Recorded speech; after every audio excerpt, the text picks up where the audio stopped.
What's up everybody, it's me, your favorite little boy in the whole wide world, Ren with 2 N's. And after making my video about Kingsman the Golden Circle, which I pretty much hated, I wanted to balance that out by focusing on something that I love. Because I don't want this channel to be too negative. I want to have a healthy balance of good and bad. Which is why for this video, I'll be focusing on the greatest franchise to have graced mankind, Halo.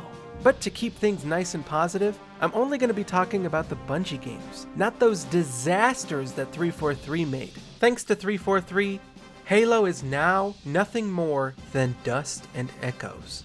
So, with that out of the way, let's not waste any more time and dive straight in to 2001.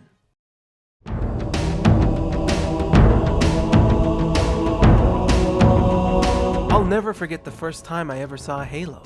I was at an EB Games, which don't exist in America anymore, and some chubby little kid was playing the game on one of the displays there, hogging the controller like the little piggy he resembled. And when I first laid eyes on the game, I'll be honest with you guys, I was blinded by its majesty, paralyzed, dumbstruck even. But after I'd seen Halo at EB Games, I'm ashamed to admit that I kinda forgot about it.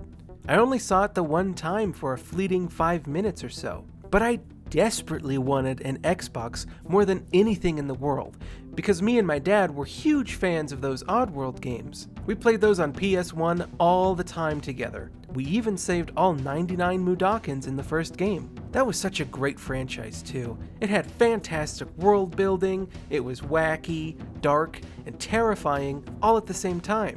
So naturally I was dying to play the third installment of the franchise, Oddworld Munch's Odyssey. It was Oddworld's first attempt at a 3D platformer, and of course the game was an Xbox exclusive. But my dad had convinced me that it was impossible for me to get an Xbox for Christmas. He sat me down and ran me through the numbers of how much money he made at the time, how much his bills cost, and how much he would have to spend on the rest of the family for Christmas. And the numbers just didn't add up. I wouldn't be getting an Xbox for Christmas, and I had begun to accept that fact. But little did I know, my dad actually won a ton of money gambling at a casino here in Reno called the Atlantis, every player's paradise. He was playing dimes on a video poker machine like a madman. I don't think you realize this, but that's like $10 per bet. That's risky business right there. And on Christmas morning of 2001, when I opened up my present to discover that it was an Xbox, I was in utter shock. It's one of the best gifts I've ever received, and I will never forget opening up that present. With the Xbox, I also got Project Gotham Racing, which was a decent little racing game. I got Azaric, which was hardcore trash. And I also got Munch's Odyssey, which was pretty underwhelming. It didn't live up to the glory of the first 2 games. It was okay though. And it goes without saying that I also got Halo. That game was something else, man. It was the first FPS game I'd ever played, and it just blew me away by breaking Benjamin. I mean, we all know Halo 1 was groundbreaking for its time, with great enemy AI, unforgettable music, memorable characters, and a really decent story. But since I have the best taste in games, always have and always will, I was the only kid in my neighborhood who had an Xbox. So naturally, all the other kids would want to come over, take a quick peek at my mother's cleavage, and play Halo. Halo effectively made me the coolest kid on the street. But I only had 2 controllers. So we mostly just stuck to replaying campaign levels over and over, and nobody could ever walk across this bridge successfully on their first try, because they were nuggets. And like the monsters they were, they would skip the cutscenes. So when they heard Cortana speak during gameplay, they thought that that was the Master Chief speaking. So they assumed Master Chief was a woman. That's why you never assume people's genders, kids. You just really never know. Could you imagine if they made Master Chief a woman? I'm not saying that would be bad or anything. I mean, they essentially turned him into a woman in Halo 4. What? Having played through the campaign so many times, eventually we got kinda bored of it. So we started making our own fun.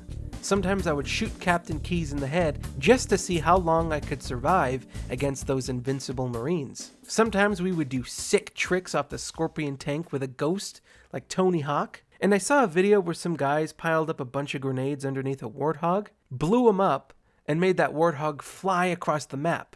So we did that too. We didn't really play too much of the multiplayer though. because like I said, I only had 2 controllers, and I wouldn't have been able to live with myself if my friends had beaten me. So I just never gave them the chance. I didn't really start getting into multiplayer until Halo 2 came out.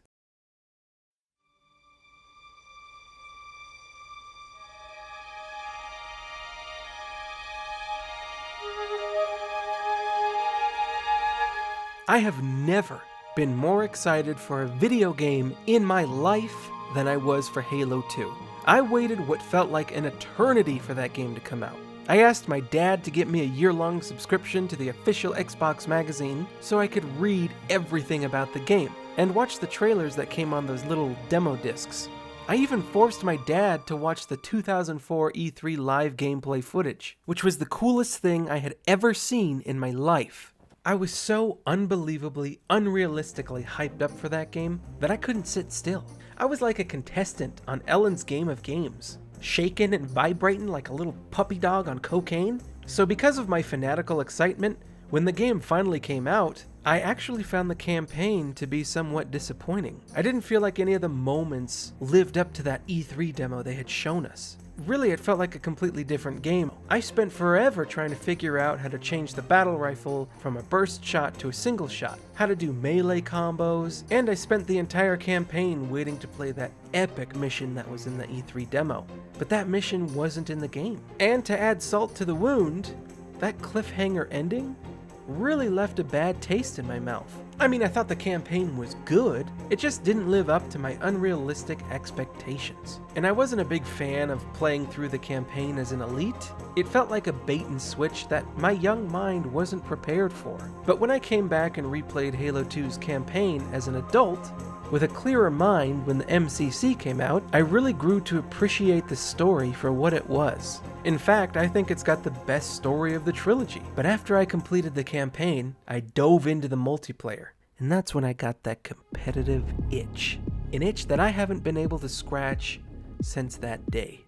I wanted to improve. I wanted to reach the highest rank. I wanted to dominate the field. But the highest rank I ever got to was 26. Now I was only like 12 years old, so I kind of sucked at this game. And all my friends were terrible as well. And it didn't help that I had no idea about those dirty button combos, like BXR and BXB, BY, Bo, and all those. Not to mention there were people who were modding their Xboxes so that they could do crazy stuff, like jump straight up into the air and auto-lock their crosshairs onto people's heads, or they could shrink their characters so that they were so small they were impossible to hit. Then they would just walk up, grab the flag in CTF, and carry it on over to their base. It was absolutely no fun to play against. But because of things like that, Bungie wound up having to completely reset everybody's rank back to a 1 so that they could put everybody on an even playing field. And they didn't do this just once, they had to do this twice. Apart from ranked, I probably spent a majority of my time playing custom games. I had such a blast there. I mastered sword flying, which was a pretty awesome glitch where you hold a rocket launcher, aim it at your enemy, and quickly swap to your sword, mash the right trigger, and the reticle for your sword would still be red for like 2 frames or something like that. So you would just fly straight towards the person you were locked onto. It was fun, man. There was nothing quite as satisfying as hearing somebody screaming with shock in the proximity voice chat as you lunged toward them from across the map. I spent days just messing around in customs, trying to learn each and every super bounce location, and trying to uncover every single glitch the game had to offer. There was just something so fun about breaking that game with my friends. We would just hang out and talk about how hot our moms were as we glitched out of the map. Those were some truly special times, but they were nothing compared to what Halo 3 had in store.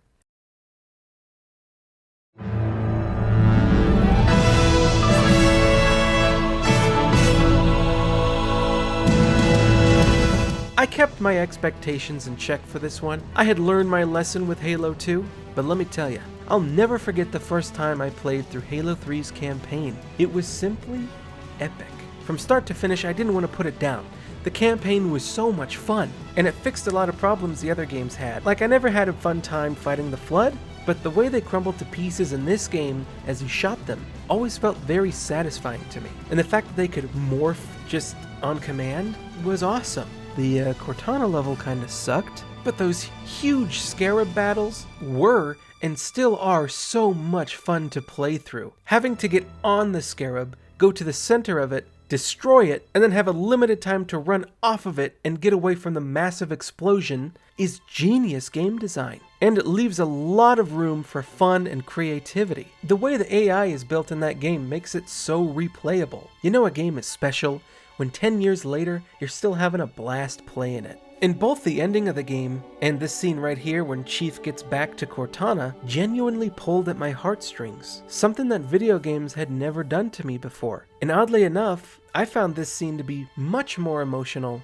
than Cortana's actual death. But I'm getting off track, we don't want to talk about that garbage. The multiplayer has never been better than it was in Halo 3. The map design was flawless. The equipment mechanic was the perfect little gameplay tweak the series needed. It didn't have any stupid exploitable button combos like Halo 2 did. It had a perfect skill gap.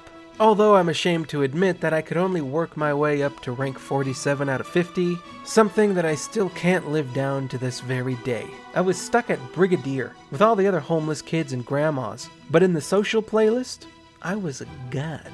Me and my friend Skyless Day, who I met through Xbox Live on Marble Blast Ultra over 10 years ago, and am still friends with to this day, always played doubles together. We once had a night where we won 19 games in a row. We were trouncing through the competition. Unless you were a red octagon, you weren't gonna stop us. And Big Team Battle was my big time baby. I loved it because I was a wizard on the Warthog and a master on the Mongoose. I was born to drive a hog in Halo 3. I could stick nearly every landing, dodge Spartan lasers, dodge missile pods, juke out plasma pistol shots, and power drains. I splattered more people than Matthew Broderick, and I ran into less walls than Paul Walker. I was the best in the biz. And with my good friend Michael as my gunner, the best damn gunner I ever had, I would hand him killing frenzies and running riots on a silver platter. When it was all said and done, I wound up getting over 2,000 Wheelman medals. Those were some good times. And I had this one big team battle match where all 7 of my teammates lagged out of the game, so it was me versus a full team of 8.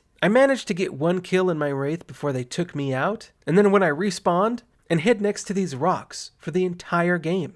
And they never even found me. I was cackling and giggling to myself the entire time. I gave Anne Frank a run for her money. She should have been taking notes instead of writing in her diary, but this guy came pretty close to finding me. I could have killed him, but I didn't want to, because if I had, I would have gotten collapsed on by 7 other people with power weapons and vehicles that were probably very upset that I was hiding from them. But they never found me, and I wound up getting a tie game, along with my XP point. Totally worth it.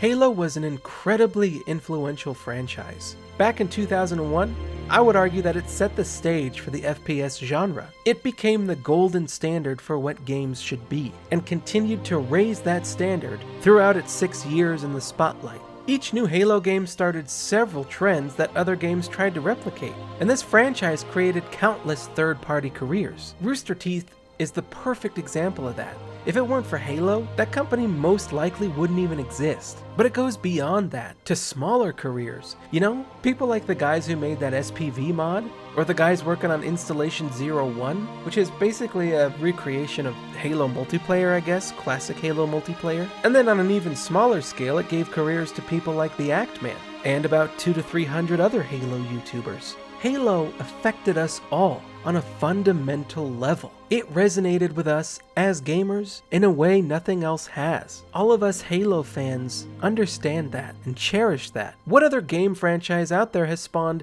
tens of thousands of careers and captivated the hearts and imaginations of an entire generation of gamers like Halo did? I'm sure you'll tell me in the comments, but I can't think of a single one. Halo is simply nothing short of pure magic.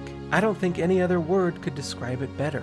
Halo changed my perspective on video games. It broadened my horizons, opened me up to countless friendships over the years, and gave me things that I didn't even know I wanted from a video game. Halo 3 got so much right. It is as close to perfect a video game can get, which is why Halo 3 is, and will most likely always be, my favorite game of all time. And if it weren't for Halo, this channel wouldn't exist. If it weren't for Halo, I strongly believe that I would be a completely different person. I wouldn't have met the people that I met online, the dear friends that helped shape who I am today. Halo was such a core part of my coming of age. I honestly have no idea where I'd be without it. It has had a massive influence on my life. I cannot overstate how important those games are to me. So thank you, Halo. I owe it all to you. Happy Valentine's Day, baby.